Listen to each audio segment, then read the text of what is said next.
My name is Julia Warren. I'm 30, and I never expected to be told not to come home for Christmas like I was some sort of outsider. If you've ever felt overlooked or betrayed by your own family, leave a comment and tell me where you're watching from. Like this video and subscribe for more stories like this. It started with a group text. My parents, sister, and brother were all in it. Me? I was removed 3 weeks ago after I'd overreacted to not being invited to Thanksgiving. But that December morning, my phone lit up anyway. A new message, just to me. Don't come for Christmas. It's better this way. It was signed, Mom and Dad. No explanation, no emotion, just cold dismissal. I reread the message 3 times. Even though I should have expected it, they hadn't treated me like family in years. The words still burned. It's better this way. Like my presence was a problem to solve. Like I was the reason things were broken. They hadn't asked where I'd be spending the holidays. They hadn't acknowledged the last 10 years I spent trying to earn a place back in the fold. And they certainly hadn't acknowledged my promotion this year, the one that put me on the board of the same company my dad used to mock when I joined as an intern. But it didn't matter. Nothing I did ever did. Not when it came to Melissa, my younger sister. The golden child. The one who, last I heard, was bringing her new boyfriend home for Christmas. The one who was allowed to fail upward, racking up debt, job hopping, and still somehow earning praise for being free-spirited. I was the opposite, the too serious one. The emotionally rigid one. The corporate robot who didn't understand family. And yet it was me who kept sending money when the roof leaked. It was me who offered to pay off Melissa's second credit card. It was me who called every birthday, even when they stopped calling mine. But that morning, as I stared at that cruel little sentence, "It's better this way," something shifted. The ache didn't fade, exactly. But something colder, quieter took its place. Resolve. They didn't want me there? Fine, I wouldn't be. But not for the reason they thought. I wasn't going to be sulking in a dark apartment with stale takeout and Netflix noise. No, I had other plans. Plans they wouldn't see coming. Plans that had everything to do with the man my sister was bringing home for Christmas dinner, and the job title printed next to my name on the last board meeting memo. Because while they spent the holiday pretending I didn't exist, I'd be meeting someone who only knew me as Ms. Warren, and when he finally realized who I was and who he was dating, well, let's just say dinner wouldn't be the only surprise they got this Christmas. I used to believe that if I worked hard enough, they'd notice me again, not love me. I'd given up on that by high school, but maybe just see me. But the truth is, I was invisible long before the group text stopped, including me. I remember my 13th birthday. It was supposed to be a big deal. Teenage years, braces finally off, cake with my name spelled right. Instead, I got a hurried kiss on the forehead before Mom rushed out to pick up Melissa from ballet. She had forgotten to bake the cake. Dad mumbled something about work stress. And Melissa? Zeechee! She walked in with her glittering leotard, dumped her bag on the dining table, and asked loudly why there were no candles. I never even got a gift that year. By contrast, Melissa's 13th was a full catered event. She got a backyard tent, monogrammed robes, a DJ. I remember standing in the kitchen, refilling lemonade pitchers while she unwrapped her 3rd designer bag. And no one even looked my way. That's how it always was. She was the story. I was the afterthought. When I graduated valedictorian, Dad said, "Don't let it go to your head." When Melissa passed with C's, he beamed, "You tried your best, sweetheart." It only got worse with time. College? I worked 3 jobs to cover what scholarships didn't. Melissa dropped out after a year. Mom said she was exploring herself. I moved to the city and joined a fintech startup as a junior analyst. Melissa moved back home and started a wellness blog that never launched. When I made senior partner at 28, they didn't call. But when Melissa got hired, for 1 month, at a boutique spa, they sent an email blast to the entire extended family. That's when I stopped trying to impress them.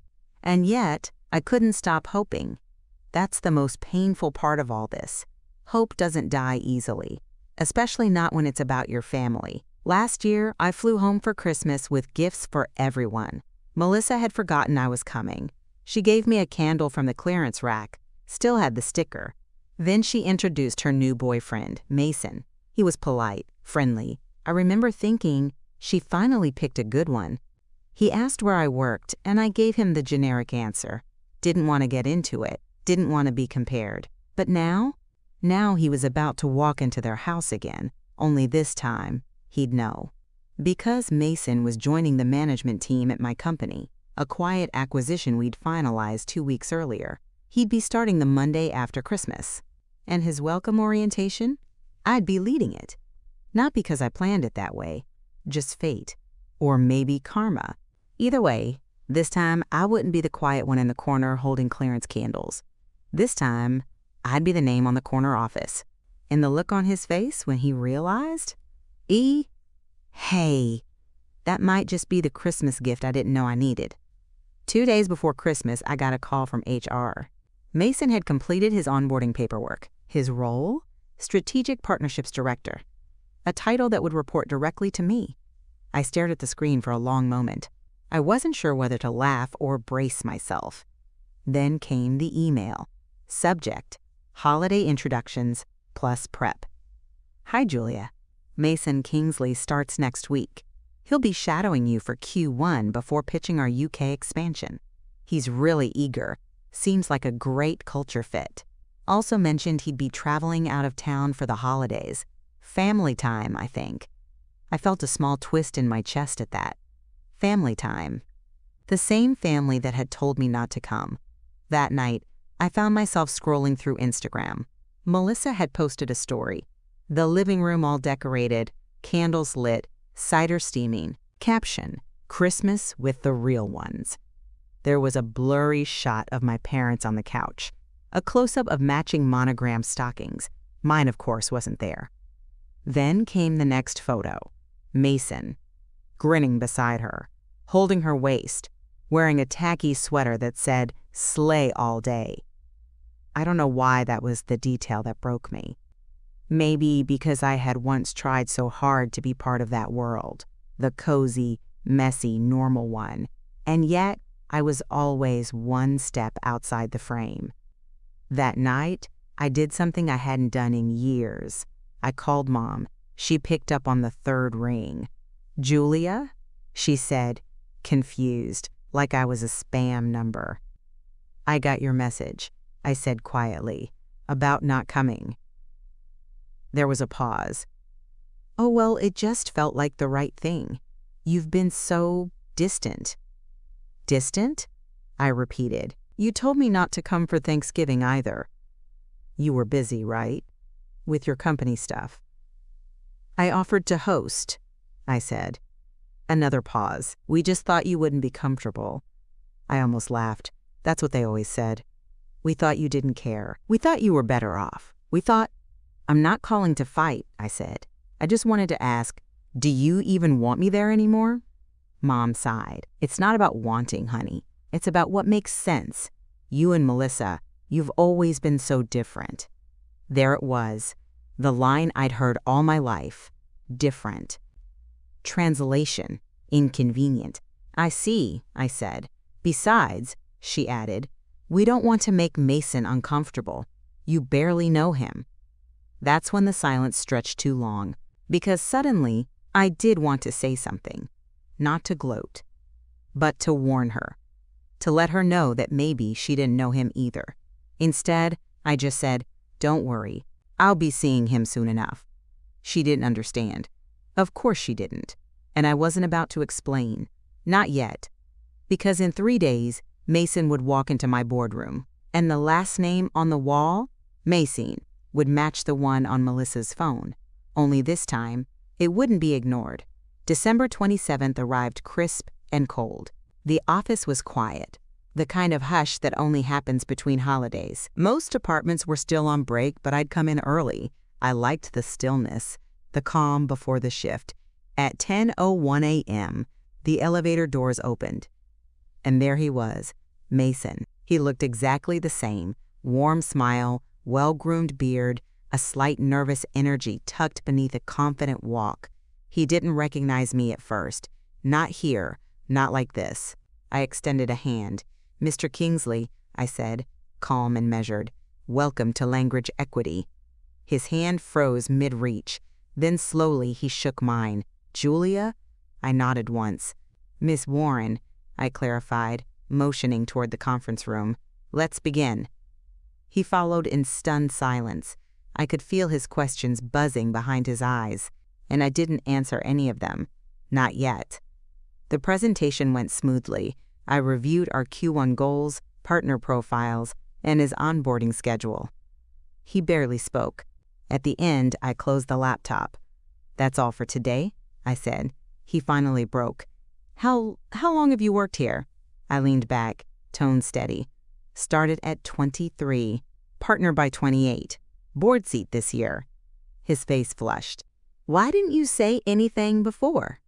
"You didn't ask." He blinked, embarrassed. "I didn't know you were this Julia." I smiled politely. "And you didn't know I was that Julia either. The one your girlfriend's family forgot." He opened his mouth, then closed it. I stood and gathered my notes. "You'll do well here," I said. "Just remember, this place runs on merit, not last names." As he walked out, I could feel the weight of it settling in him. Not just shock, realization.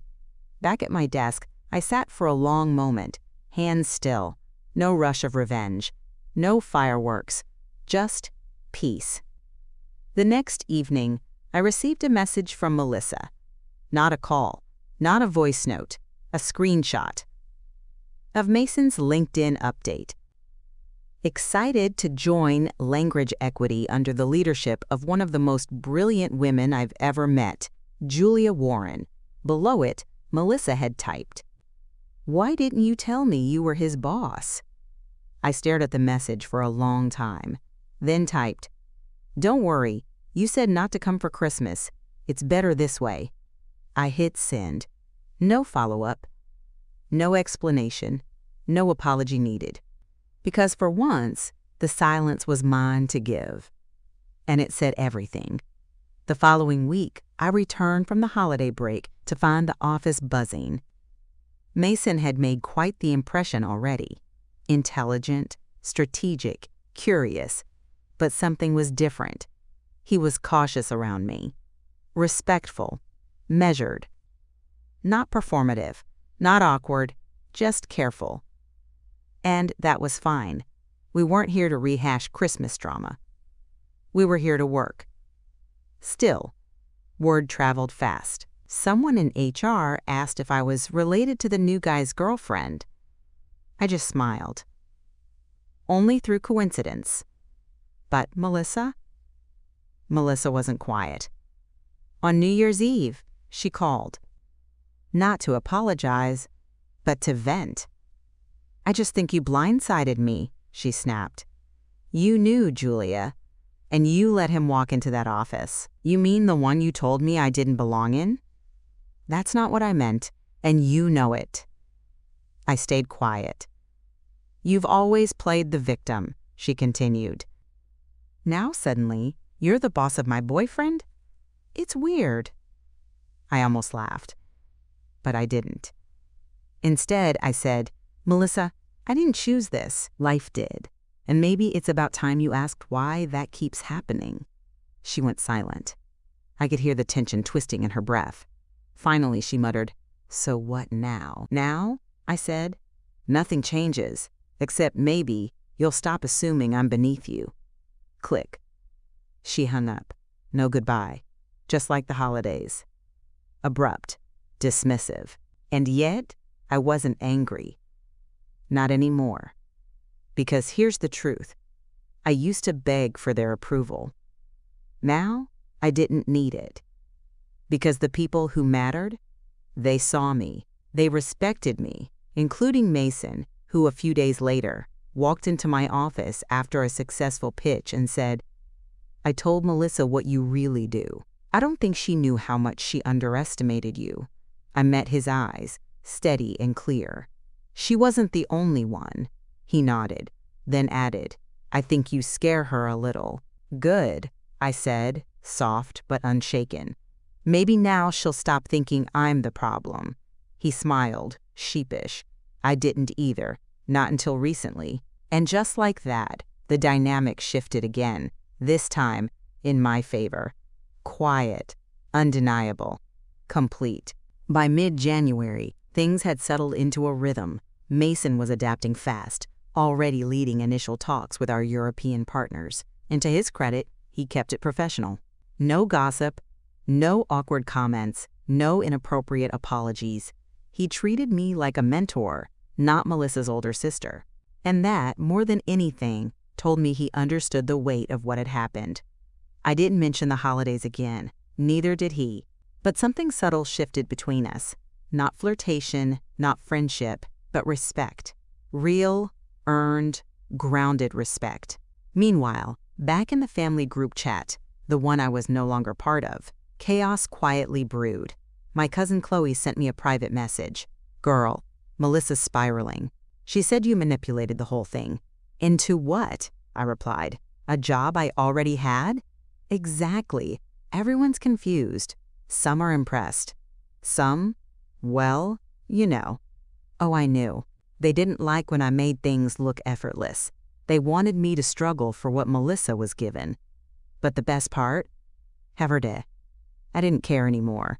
Because while they debated how to interpret my success, I was busy building more of it. The company was expanding.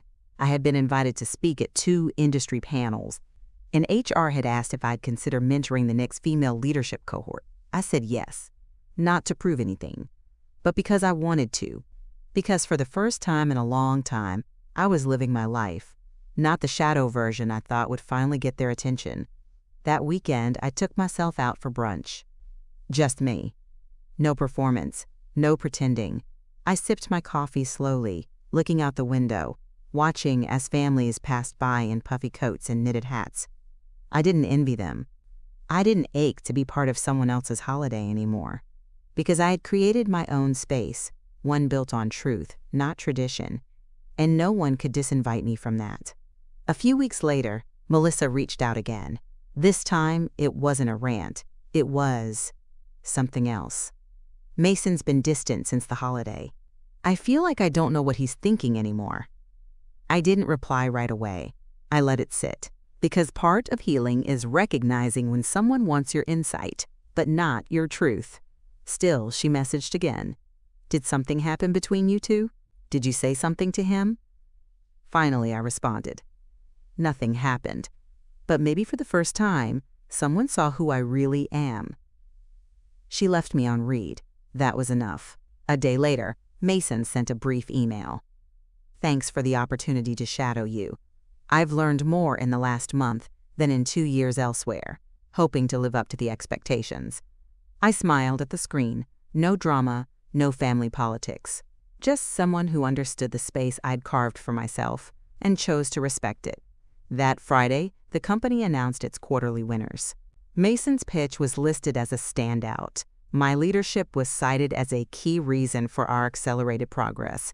My parents didn't say anything. No calls, no cards, no sudden conversion. But Chloe told me something interesting. "Your dad was bragging at Uncle Kevin's party that his daughter runs some high-powered investment firm." "Did he say your name?" I asked. "Nope, just my daughter, but everyone knew who he meant." And that's when I understood the full circle. They didn't want me at the table, but now they couldn't stop talking about the chair I'd built on my own. And that was peace, not revenge, not a dramatic confrontation, just clarity. I didn't need their apology. I didn't need their approval, because the life I'd built, steady, quiet, dignified, was speaking loud enough. So no, I didn't go back for Easter. And no, I wasn't invited to Melissa's birthday brunch. But I sent flowers, the nice kind, with a card that said, "Wishing you peace, always. Julia." Because healing isn't pretending the pain never existed. It's refusing to let it control the story from here on out. And mine? Nas, mine is just getting started. Have you ever had to walk away from people you once called family? Drop your story in the comments, And don't forget to subscribe for more stories about reclaiming your power. Send this to someone who needs to know they're not alone.